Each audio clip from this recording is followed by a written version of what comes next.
you could start as a one-person show, but it's going to be a heavy lift because then if you're a nurse particularly, because you usually have to have a nurse on your staff.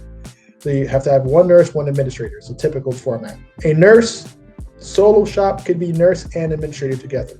But obviously an administrator who doesn't have a nursing license cannot be a nurse. So at minimum, you're going to need one person, but then that's going to mean that you're going to be doing your marketing and sales, your billing, your nursing, all your administrative work, payroll, onboarding of staff. You're going to have no time to actually business develop.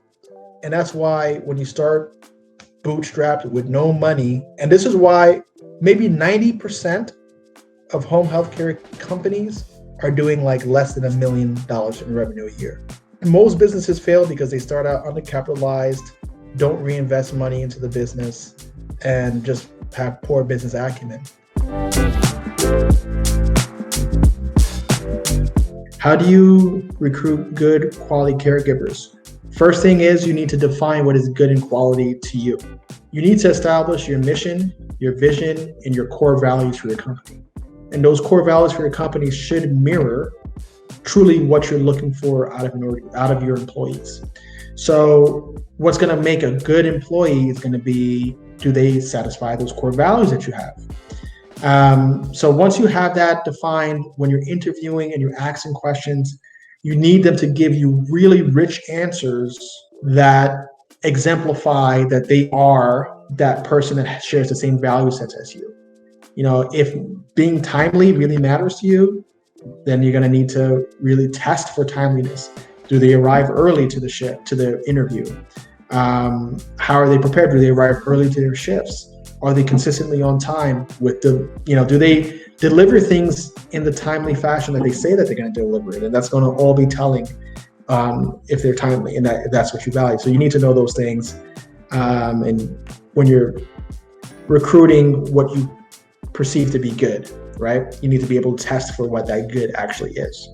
And then, as far as tools to recruit, I would say Indeed and LinkedIn, as well as Facebook, are going to be the best places. Indeed is probably the most trafficked online job board. And then Facebook is good for social media promotion and people who may just be looking. You could kind of find people that way. And then LinkedIn, you could do some like reverse prospecting. So that's how I would say go about finding the right staff.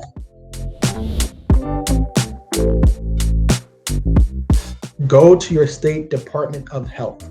They'll tell you, because they're going to be the ones who govern licenses within the state to operate a healthcare business. Also, you can email me. I can introduce you to a consultant that all they do is set up agencies. So they'll know exactly what to do in your state. And that's going to save you time, and time is money.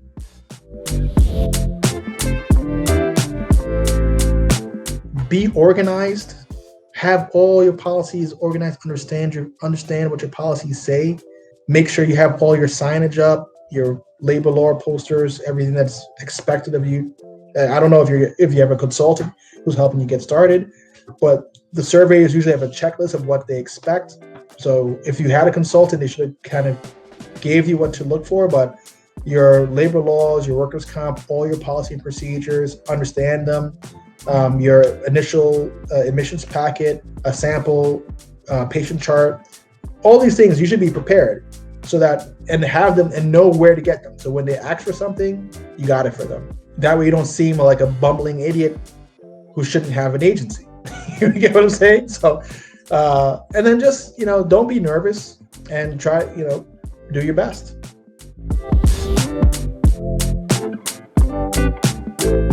When and how do you start marketing for clients?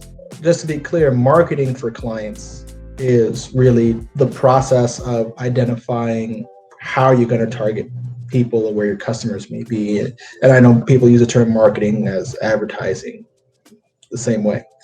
But your marketing process should start even before you get started, right? You should be identifying what are your potential referral sources for the type of business that you're going to be in.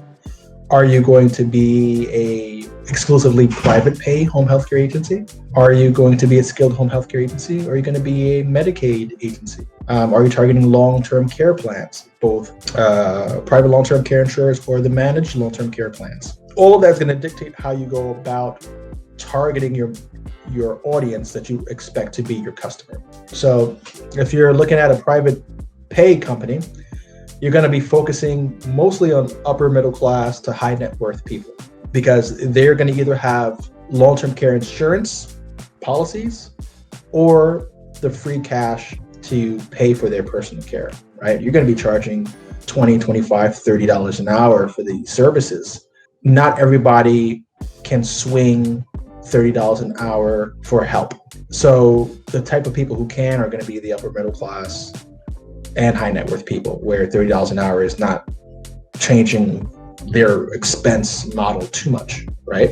If you're targeting skilled work, then you need to understand that the majority of your referrals are going to come from the hospital or institutions, as well as physicians that are dealing with clients that are going to have skilled needs after onset of new disease, surgery,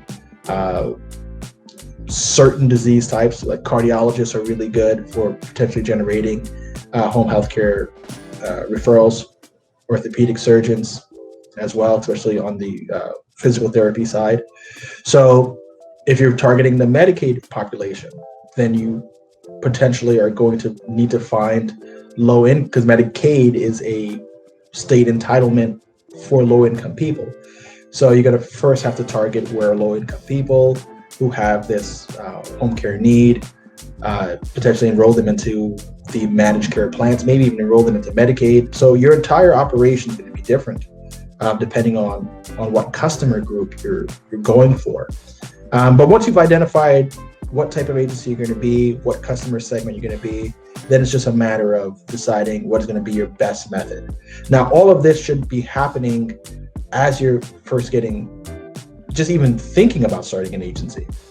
Now that your agency has started, or you're in the process of getting licensed, if you can't service those clients legally, then you can only kind of start priming the engine in a way where you're talking about getting started and you're talking about what you're doing, and kind of get a sense of who's willing to work with you, whether you're building community relationships or not.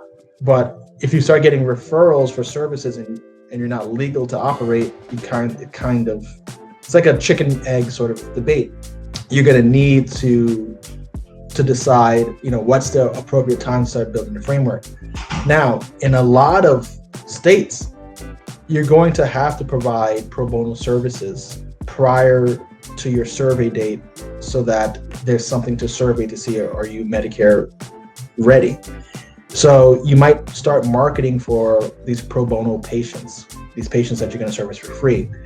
So you either are going to go to community sources, churches, food pantries, senior centers, and flat out say, I am running this agency. Does anybody require these services? I'm doing it for free for 2 months, 3 months, 6 months, whatever your time horizon is, and start getting patients that way. But you could also be building relationships with institutions that may have patients who have the need but don't have the payer, right? They don't have Medicaid, they don't have Medicare, they don't have private insurance, and they need help, right? We got our patients that way. And that was the beginning of relationships with social workers in hospitals and people in the community that are now aware eBook exists, and that since we're doing them a favor by digesting these patients that would otherwise go unserviced, you build an in with them, and when the time comes to service all their clients, you can.